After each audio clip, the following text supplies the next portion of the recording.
Serangkaian ledakan mengguncang ibu kota Venezuela, Caracas pada Sabtu dini hari waktu setempat.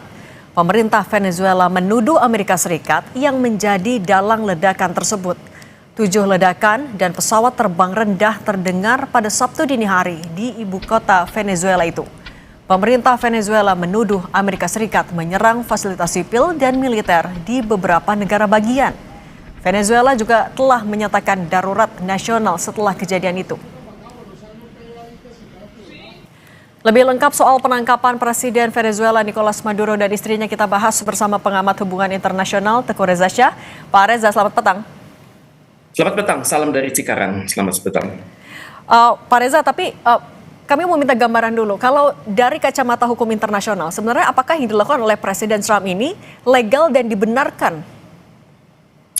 Secara hukum internasional ini adalah hal yang sangat terlarang. Karena kalau kita merujuk kepada UN Charter, Piagam PBB, maka semua negara itu diharapkan menjalinkan hubungan berdasarkan prinsip saling menghargai territorial integrity and sovereignty. Jadi keutuhan wilayah dan kedaulatan masing-masing. Dan kalaupun ada perselisihan itu diselesaikan secara damai. Dan untuk itu yang dilakukan oleh Amerika Serikat ini adalah suatu hal yang sangat terlarang, sangat berbahaya dan sangat mengancam hukum internasional di mana negara yang kuat akan menguasai tetangganya dan negara yang kuat akan menguasai negara yang lemah, dan tujuan menghalalkan cara ini yang terjadi. Dan persis keadaan ini seperti dengan kasus Bay of Pigs tahun 1961 pada saat Amerika Serikat menguasai Kuba, dan pada saat itu Amerika Serikat berpikir bahwa dukungan dari kalangan-kalangan Kuba di luar negeri itu adalah dukungan nyata. Ternyata Amerika Serikat saat itu tidak bisa membaca bagaimana kehidupan yang nyata di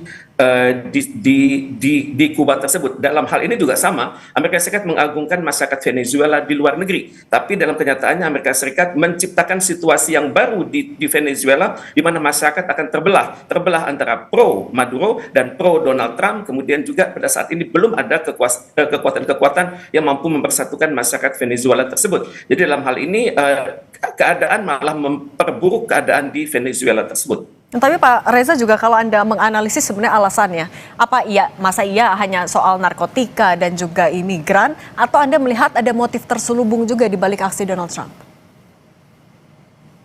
Pertama adalah Venezuela merupakan negara dengan cadangan minyak terbesar di dunia saat ini, dan di kawasan benua Amerika tersebut setelah Venezuela adalah Kanada dan baru sesudahnya negara-negara di Timur Tengah. Itu yang pertama. Dan yang kedua, Amerika Serikat sangat terpukul dengan kenyataan bahwa Venezuela mulai melakukan hubungan perdagangan yang sangat intensif dengan China, di mana keadaan ini akan membuat industri Cina berkembang dengan luar biasa. Jadi saya pikir ini adalah dua keadaan yang alasan utama. Dan yang ketiga adalah Amerika Serikat menginginkan kemenangan dalam negerinya, karena sepanjang tahun ini akan ada sekitar 26 pemilihan gubernur, dan dengan penguasaan atas Venezuela diharapkan bahwa kepemimpinan domestik akan berakar pada partai-partai Republik, dan selanjutnya tahun ini adalah tahun dari 250 kemerdekaan Amerika Serikat, dirgahayu Amerika Serikat yang ke-250, dan dengan begitu Trump bisa mengatakan saya sejajar dengan George Washington dan saya sejajar dengan Abraham Lincoln. Ini adalah mimpi dari Donald Trump, dan saat ini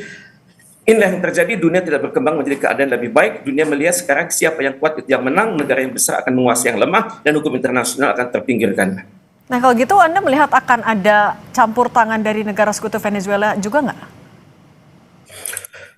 Saat ini saya belum melihat adanya persatuan di kalangan masyarakat Venezuela. Apakah mereka akan merujuk kepada tokoh-tokoh tertentu? Karena saya perhatikan wakil presiden yang wanita itu tidak karismatis seperti halnya Maduro. Kemudian yang diperlukan sekarang adalah figur-figur baru yang bisa mempersatukan mereka. Nah inilah kelemahan dari Venezuela saat ini, di mana mereka terlalu kuat di pemerintahan, tapi di kalangan pemerintah itu sendiri terdapat berbagai faksi. Ini yang terlihat di mana suatu serangan dari Amerika Serikat atas berbagai fasilitas militer tersebut tidak diantisipasi oleh angkatan bersenjata dari Venezuela. Pak Reza, tapi kalau misalnya seperti misalnya Rusia maupun juga Tiongkok, Anda melihat mereka akan ikut turun tangan? Saat ini mereka masih diam ya, karena bagaimanapun keadaan ini juga berbahaya bagi Cina di masa depan. Karena Amerika Serikat akan menguasai minyak gas dan juga energi-energi yang namanya rare earth ada di benua Amerika. Dan dengan kekuatan itu maka Amerika Serikat berpotensi menekan China, kemudian pada saat yang sama Amerika Serikat juga berpotensi menekan Uni Eropa agar berada di dalam posisi mereka. Keadaan ini juga dapat membuat Amerika Serikat menekan Ukraina untuk menyerahkan sekitar 15-20% dari wilayahnya kepada Rusia. Jadi keadaan ini akan menciptakan suatu keseimbangan baru yang tidak pernah terbayangkan sebelumnya. Jadi Trump sudah sudah bergerak dari posisi lemah dalam berurusan dengan China menjadi semakin kuat dalam berhadapan dengan China. Dengan potensi dampak geopolitik yang dihasilkan, Anda meyakini PBB akan bisa memberikan perubahan yang jelas, tidak hanya mengecam tapi ada aksi nyatanya? Seperti biasa PBB akan bergerak secara normatif. Kalau kita perhatikan koleksi kata-kata dari Sekjen PBB saat ini, mereka kata-kata kuncinya adalah dialog, kata-kata kuncinya adalah pertama, kata-kata kuncinya adalah mendukung perdamaian dunia. Kata kuncinya adalah mendukung terciptanya tertib dunia yang berkeadilan. Maka kata-kata ini sangat normatif. Yang sangat sebenarnya adalah PBB bergerak berinisiatif, misalnya berhubungan dengan negara-negara di benua Amerika, kemudian berhubungan dengan negara-negara dalam Dewan Keamanan di luar Amerika Serikat, karena keadaan ini akan menghancurkan kredibilitas dari PBB sendiri, di mana PBB dapat dikatakan tidak mampu berfungsi menjalankan fungsinya sesuai dengan amanah dari UN Charter tersebut. Pak Reza, tapi dengan Trump yang mengklaim juga akan mengambil alih sementara Venezuela, itu dampaknya apa untuk dinamika geopolitik di kawasan maupun juga secara global?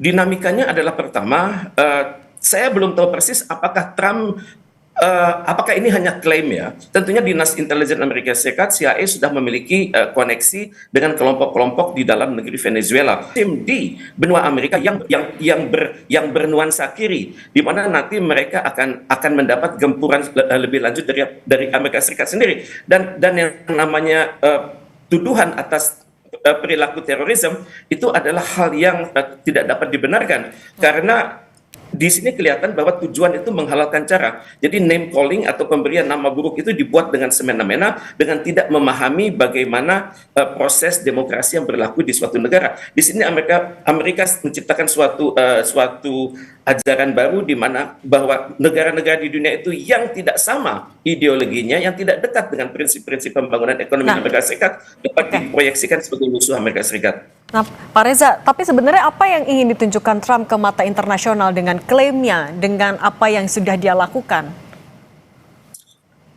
Yang saya perhatikan, yang dia dapat tunjukkan adalah Pax Americana tidak turun, kemudian Pax Sinica tidak naik, yang terjadi adalah stagnan pada Pax Sinica dan kenaikan dalam Pax Americana, di mana dapat diproyeksikan bahwa Amerika Serikat akan memimpin benua Amerika tersebut sebagaimana sudah dijanjikan oleh pemimpin di masa lalu, yakni Monroe Doctrine, negara luar jangan ikut campur urusan benua Amerika, itu adalah lahan saya. Ini yang tampaknya akan dinyatakan oleh Donald Trump ke depannya. Oke, dan Pak Reza, apakah ini juga adalah strategi Amerika Serikat untuk menunjukkan kekuatan militernya, intelijen, dan lain-lain? Jelas bahwa suatu operasi intelijen yang berhasil menangkap Presiden Maduro dan istrinya itu tidak bisa berjalan sendiri. Itu tergantung juga dari instalasi-instalasi militer yang ada antara Washington sampai kepada Caracas. Yang pertama. Kemudian itu juga didukung oleh kesiapan dari armada darat, laut, dan udara, terutama sekali armada laut, untuk menyiapkan pasukan-pasukan khusus memasuki wilayah Venezuela. Dan selanjutnya Amerika Serikat tentunya sangat didukung oleh kelompok-kelompok pro Amerika Serikat yang ada di negara Venezuela tersebut, karena tidak mustahil suatu operasi militer akan berhasil tanpa dukungan dari intelijen di darat. Dan intelijen di darat itu adalah, saya perhatikan, adalah anasir-anasir dari angkatan bersenjata Venezuela yang memberontak terhadap kepala negara mereka. Oke, Pak Teguh Reza Syah, terima kasih sudah berbagi pandangannya bersama kami di Kompas Petang. Pak Reza, selamat petang, sehat selalu.